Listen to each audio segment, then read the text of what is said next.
이지연은 화장대 앞에 앉아 진주 귀걸이를 하며 깊은 숨을 들이쉬었다. 손끝이 미세하게 떨렸다. 오늘은 3년 연애 끝에 드디어 양가 부모님이 만나는 날이었다. 26세의 지연은 대형 출판사 문학편집팀에서 일했다. 남자친구 민주는 32세 변호사로 대형 로펌에서 승진 가도를 달리고 있었다. 친구의 결혼식 피로연에서 우연히 만나 사랑에 빠진 지 벌써 3년, 이제 결혼을 눈앞에 두고 있었다. 약속 장소는 강남 한복판의 고급 이탈리안 레스토랑이었다. 지연이 도착했을 때 민준의 부모님은 이미 와 있었다. 아버지 강태주는 중견 제약회사를 운영하는 사업가였고 어머니 박선희는 유명 갤러리의 관장이었다. 두 사람 모두 명품 브랜드로 온몸을 치장하고 있었다. 지연은 단정한 베이지색 블레이저에 검은색 펜슬 스커트를 입고 어머니가 선물해준 작은 진주 귀걸이를 했다. 민준의 부모님은 지연을 보자 흡족한 미소를 지었다. 어머, 사진으로만 봤는데 실물이 훨씬 예쁘네요. 민준이가 맨날 자랑하더니 이유가 있었어요. 선희가 지연의 손을 부드럽게 잡으며 말했다. 태준도 만족스러운 표정으로 고개를 끄덕였다. 따뜻한 분위기 속에서 대화가 오갔다. 출판사 이야기, 민준의 최근 승소 사건, 곧 다가올 결혼식 계획까지 모든 것이 순조로웠다. 하지만 30분이 지나도 지연의 어머니는 나타나지 않았다. 지연은 핸드폰을 확인하며 초조해하기 시작했다. 지연 씨, 어머니께서는 시간 약속을 잘 지키시는 분이신가요? 태준의 목소리에 미묘한 날이 섰다. 지연은 급히 어머니에게 전화를 걸었다. 엄마 어디세요? 다들 기다리고 계셔요. 미안해 지연아. 일이 갑자기 늦어져서 20분만 더 기다려줘. 금방 갈게. 어머니 정희숙의 목소리가 다급했다. 지연은 최대한 밝은 목소리로 말했다. 어머니가 조금 늦으신데요. 일이 좀 늦어지셨나 봐요. 분위기가 미묘하게 변했다. 선희는 물잔을 들며 입술을 삐죽했고 태주는 시계를 힐끗거렸다. 민주는 부모님의 표정을 살피며 불안한 기색을 보이기 시작했다. 그때였다. 레스토랑 입구에 유리문이 열렸다. 모든 사람의 시선이 자연스럽게 그쪽으로 향했다. 그리고 순간 레스토랑 안이 조용해졌다. 낡은 검정색 청소 유니폼을 입은 중년 여성이 들어섰다. 가슴에는 클린 서비스라는 작은 로고가 희미하게 박혀 있었다. 손에는 때가 묻은 면장갑이 들려 있었고 머리는 땀으로 흐트러져 있었다. 얼굴에는 하루 종일 일한 피로가 역력했다. 그 사람이 바로 희숙, 지연의 어머니였다. 주변 테이블의 손님들이 작은 목소리로 수군거리기 시작했다. 샹들리에가 반짝이는 우아한 레스토랑과 희숙의 초라한 모습은 너무나 극명한 대조를 이뤘다. 웨이터들도 당황한 표정으로 서로를 쳐다보며 어쩔 줄 몰라 했다. 희숙은 이런 시선들을 아랑곳하지 않고 딸을 향해 걸어왔다. 지연아, 정말 미안해. 청소하던 빌딩에서 갑자기 문제가 생겨서 늦었어. 희숙의 목소리는 따뜻했지만 미안함이 가득했다. 지연은 복잡한 감정에 휩싸였다. 사랑하는 어머니지만 이 순간만큼은 너무 부끄러웠다. 태준과 선희의 얼굴이 순식간에 굳어졌다. 태준은 입을 다물지 못했고 선희는 주변 시선을 의식하며 당황스러워했다.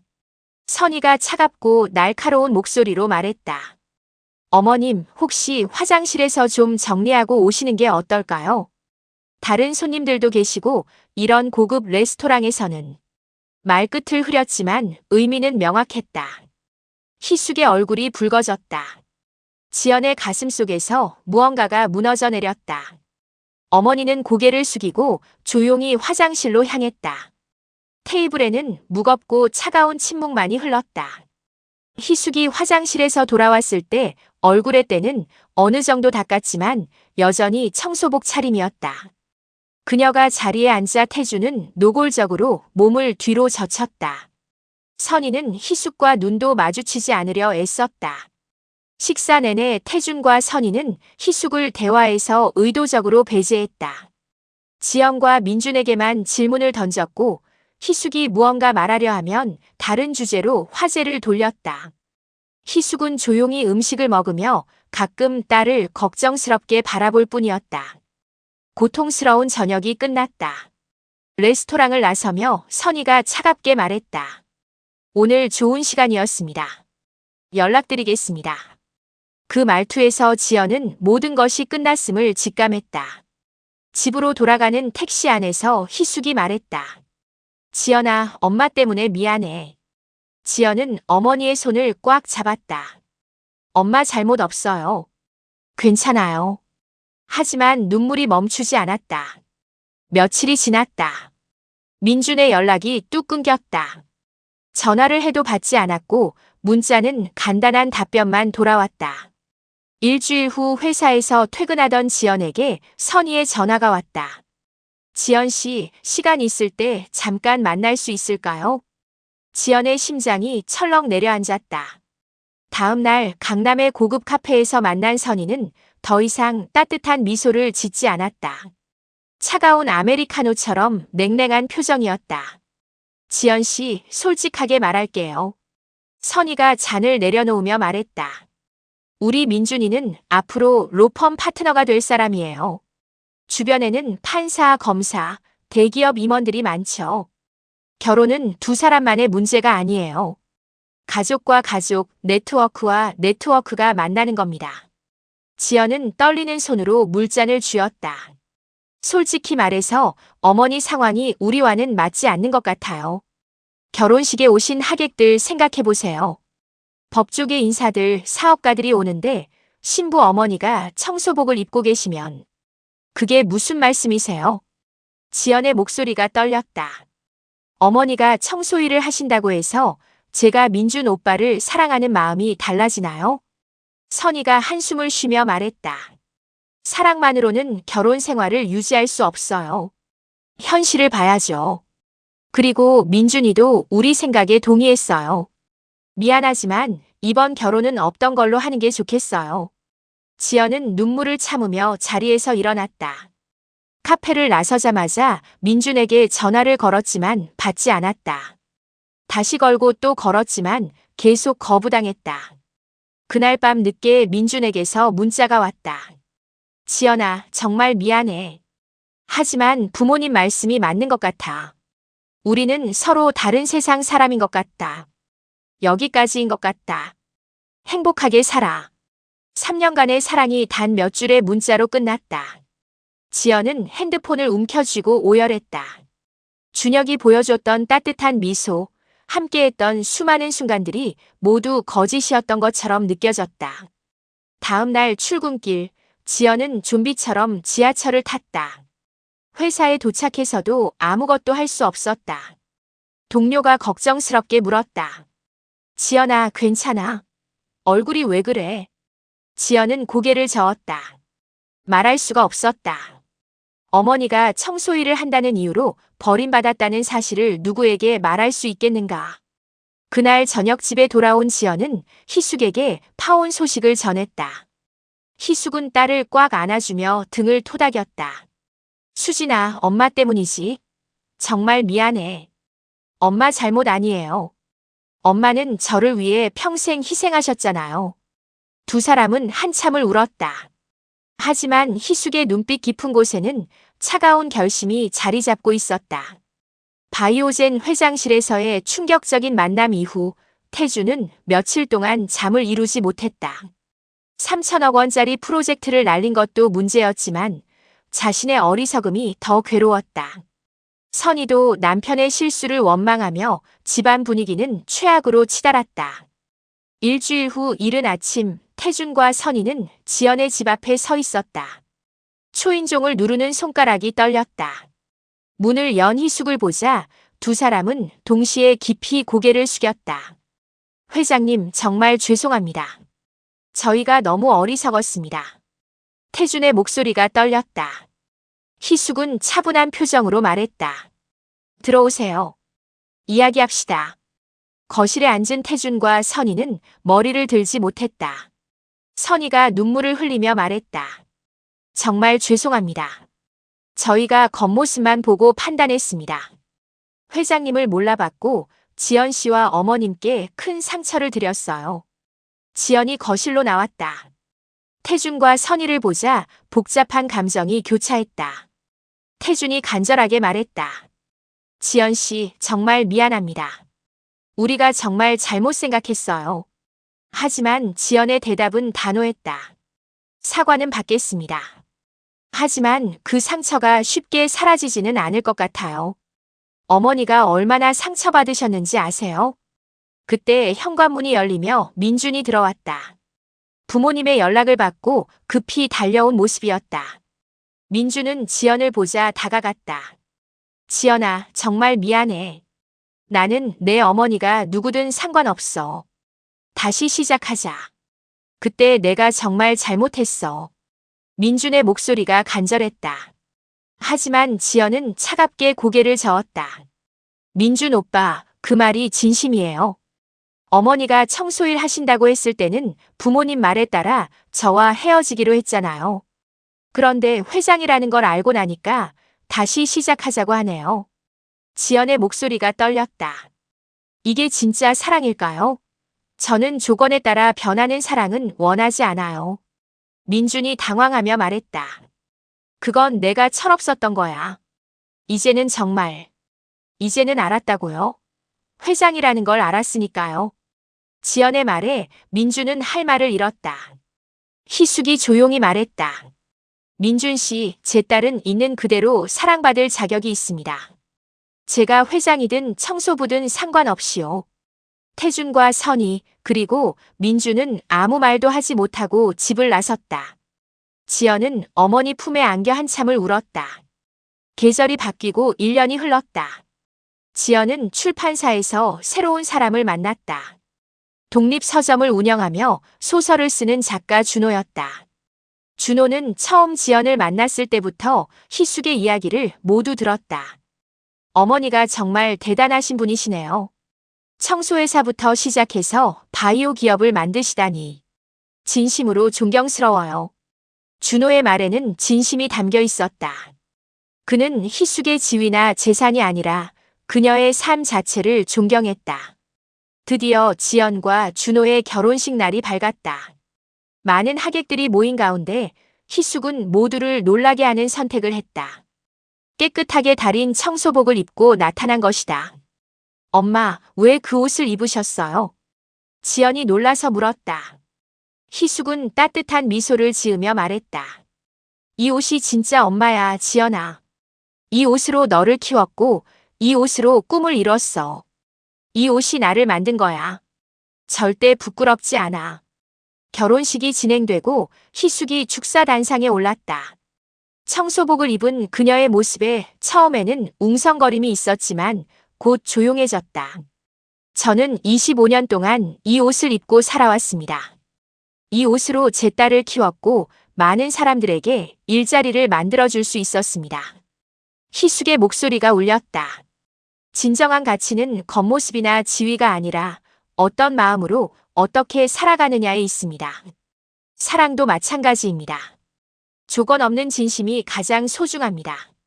하객들이 뜨거운 박수를 보냈다. 지연은 눈물을 흘리며 어머니를 꽉 안았고 준호도 희숙에게 깊이 절했다. 어머니, 평생 존경하는 마음으로 모시겠습니다. 제가 지연이를 정말 행복하게 해드릴게요. 멀리서 이 광경을 지켜보던 민주는 조용히 눈물을 닦았다. 자신이 잃어버린 것이 무엇인지 뒤늦게 깨달았지만 이미 늦었다. 진정한 사랑은 조건이 없다는 것을 모두가 배운 날이었다. 문을 열고 들어온 것은 낡은 청소복을 입은 중년 여성이었다. 손에는 걸레와 청소도구가 들려 있었다. 태준의 얼굴이 일그러졌다. 아줌마, 지금 정말 중요한 미팅이 있다고요. 청소는 나중에 하시고 빨리 나가주세요. 태준의 목소리가 거칠어졌다. 하지만 그 여성은 태준을 빤히 바라보며 의미심장한 미소를 지었다. 바로 희숙이었다. 희숙은 청소도구를 조용히 한쪽 구석에 내려놓았다. 그리고 천천히 회장 책상 뒤편으로 걸어갔다. 태주는 더욱 당황하며 소리쳤다. 아니, 도대체 뭐 하시는 거예요? 여기가 어디라고 함부로. 희숙은 침착하게 서랍을 열고 깔끔한 네이비 재킷을 꺼내 입었다. 그리고 회장 의자에 앉으며 책상 위 명함을 집어 태준에게 건넸다. 안녕하세요, 강태준 사장님. 바이오젠 회장 정희숙입니다. 귀한 시간 내주셔서 감사합니다. 희숙의 목소리는 차분하면서도 권위가 있었다. 태준의 얼굴이 순식간에 새하얗게 변했다. 손에 들고 있던 서류가 바닥에 떨어졌다. 회장님이라고요? 태준의 목소리가 떨렸다. 그때 노크 소리와 함께 여성 임원이 들어왔다. 회장님, 미팅 준비가 모두 완료되었습니다. 그녀가 태준을 향해 정중하게 인사했다. 강태준 사장님이시죠? 바이오젠 이사 김수연입니다. 만나서 반갑습니다. 수연은 태준에게 명함을 건넸다. 태준은 어색하게 명함을 받으며 여전히 혼란스러운 표정이었다. 그런데 이분이 정말 회장님이신가요? 수연이 자연스럽게 미소 지으며 설명했다. 네, 정희숙 회장님은 25년 전 남편을 잃고 작은 청소회사부터 시작하셨습니다. 지금은 연매출 8천억 원 규모의 바이오 기업을 이끄시죠. 수연이 잠시 멈췄다가 이어서 말했다. 하지만 회장님은 여전히 매일 새벽 5시에 출근하셔서 직접 청소를 하십니다. 직원들과 눈높이를 맞추고 초심을 잃지 않으시려는 경영 철학 때문입니다. 업계에서는 전설처럼 알려진 이야기죠. 태준은 온몸에서 식은땀이 흘렀다. 희숙은 천천히 일어나 거대한 창가로 걸어갔다. 서울 시내가 한눈에 내려다 보이는 전망 속에서 조용히 말했다. 저는 청소일로 딸을 키웠습니다. 그 과정에서 작은 투자를 시작했고 실패와 성공을 반복하며 여기까지 왔습니다. 희숙이 태준을 돌아보며 말했다. 사장님, 며칠 전 어디선가 만난 적이 있지 않나요? 아주 특별한 자리에서요. 태준의 머릿속이 하얗게 변했다. 기억이 떠올랐다. 그 레스토랑, 청소복을 입고 온 여성. 혹시 그때 그분이. 맞습니다. 제 딸 지연이와 아드님 민준 씨의 상견례 자리였죠. 희숙의 목소리가 차갑게 변했다. 기억나시나요? 제 모습을 보고 격이 다르다고 신분이 안 맞는다고 하셨죠. 결혼식에 제가 가면 체면이 깎인다고요. 태준은 다리에 힘이 풀려 의자에 주저앉았다. 회장님, 정말 몰랐습니다. 만약 알았더라면. 희숙이 날카롭게 말을 끊었다. 만약 아셨다면 달랐을까요? 제가 청소부일 때는 무시해도 되고 회장이라는 걸 알면 존중하는 건가요? 태준은 아무 대답도 하지 못했다. 희숙은 책상으로 돌아와 두꺼운 프로젝트 서류를 펼쳤다. 이 프로젝트는 3천억 원 규모의 신약 개발 사업입니다. 하지만 저희는 단순히 실력만 보는 게 아닙니다. 파트너의 인품과 가치관도 중요하게 생각합니다. 희숙이 서류를 덮으며 단호하게 말했다. 이 프로젝트는 다른 회사와 진행하겠습니다. 사람을 진정으로 존중할 줄 아는 파트너와 함께 일하고 싶습니다. 회장님, 제발 한 번만 더 기회를 주십시오. 태준이 자리에서 벌떡 일어나 애원했다. 하지만 희숙은 더 이상 돌아보지 않고 회장실을 나갔다. 태준은 절망에 빠져 그 자리에 주저앉았다. 내가 뭘 한 거지? 어떻게 이런 큰 분을? 태준의 목소리가 절망으로 떨렸다.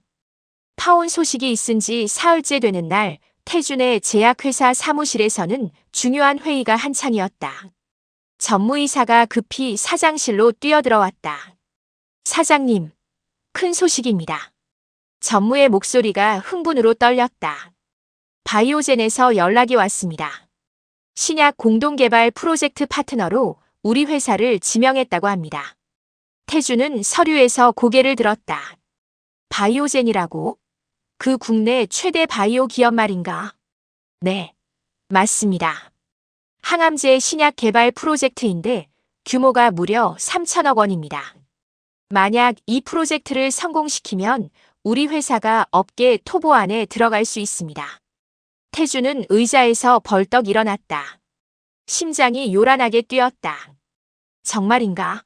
우리 같은 중견 회사를 바이오젠에서 전무가 서류 뭉치를 책상 위에 펼쳤다. 여기 공식 제안서입니다. 다음 주 월요일에 바이오젠 본사에서 회장님과 직접 미팅을 하자고 합니다. 태주는 서류를 들고 몇 번이고 다시 읽었다. 꿈만 같았다. 이런 기회는 평생 다시 오지 않을 것이다. 당장 최고의 프레젠테이션 자료를 준비하라고 해. 이번 기회를 절대 놓치면 안 돼. 그날 저녁 집에 돌아온 태주는 선희에게 흥분을 감추지 못하고 말했다. 여보, 우리 회사에 정말 대박이 터질 것 같아. 바이오젠에서 직접 제안이 들어왔어. 선희도 눈이 휘둥그레졌다. 바이오젠이요? 국내 순위 3위 안에 드는 그 대기업이요? 그래. 3천억짜리 프로젝트야. 이거 성공하면 우리도 완전히 달라질 거야. 대기업 반열에 오르는 거지. 선희는 흥분하며 손뼉을 쳤다. 그럼 우리 민준이 결혼식도 더 크게 할 수 있겠네요. 신라 호텔 최고급 홀로 잡아야겠어요. 태준이 갑자기 생각난 듯 말했다. 그러고 보니 그 편집자 딸하고 파혼시키길 정말 잘했어. 만약 그런 집안과 인연을 맺었으면 이런 좋은 기회가 와도 제대로 활용 못했을 거야. 맞아요. 정말 신의 한 수였어요. 그런 청소부 사돈하고 연결됐으면 우리 체면이 말이 아니었을 텐데. 두 사람은 앞으로 펼쳐질 장밋빛 미래에 들떠 밤새 이야기를 나눴다. 월요일 아침 태주는 평소보다 2시간 일찍 일어났다. 이탈리아에서 맞춘 최고급 네이비 정장을 입고 스위스 명품 시계를 찼다. 구두도 광이 나도록 닦았다. 거울 앞에서 넥타이를 매며 자신감 넘치는 미소를 지었다. 오늘이 내 인생의 전환점이 되는 날이야. 바이오젠 본사는 강남 한복판에 솟아있는 53층짜리 초고층 빌딩이었다. 태주는 로비에 들어서자마자 압도당했다. 거대한 대리석 벽면과 최첨단 인테리어, 그리고 분주하게 오가는 직원들의 모습에서 대기업의 위엄이 느껴졌다. 강태준 사장님이시죠? 회장님께서 최상층 회장실에서 기다리고 계십니다. 안내 직원이 정중하게 말했다. 전용 엘리베이터를 타고 53층으로 올라갔다. 문이 열리자 더욱 화려한 공간이 펼쳐졌다. 복도 벽면에는 세계 각국 정상들과 찍은 사진들이 걸려 있었다. VIP 응접실로 안내받은 태주는 고급 가죽 소파에 앉아 회장실을 둘러봤다. 각종 수상 내역, 세계적인 명화들, 그리고 경영 관련 서적들이 가득했다. 바이오젠의 엄청난 위상을 실감할 수 있었다. 드디어 우리 회사도 이런 대기업과 어깨를 나란히 하는구나. 태주는 설렘으로 가슴이 두근거렸다. 그때 회장실 문이 천천히 열렸다. 태주는 자리에서 벌떡 일어나 정중하게 인사할 준비를 했다. 하지만 문을 열고 들어온 사람을 보는 순간 태준의 얼굴에서 미소가 사라졌다.